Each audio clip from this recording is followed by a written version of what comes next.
How to add beneficiary in HDFC NetBanking. First of all, open your browser and go to the official HDFC website at hdfcbank.com. Hover over the login button and from the drop-down, select NetBanking. Now, log in using your customer ID and password. After logging in, go to the top menu and click on Funds Transfer. From the drop-down, select Request and then choose Add a Beneficiary.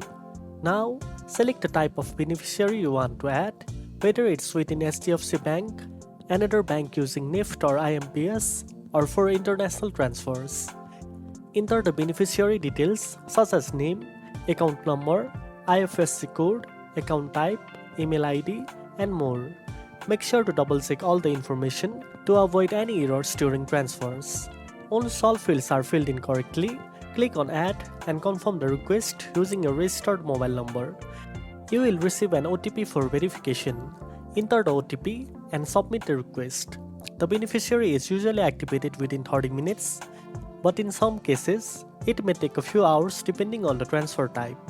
Once the beneficiary is activated, you can transfer funds directly to their account anytime through your HDFC NetBanking portal. And that's it. Now you know how to add beneficiary in HDFC NetBanking. If you found this video helpful, don't forget to like, share, and subscribe for more banking tips. Thanks for watching, and I'll see you in the next one.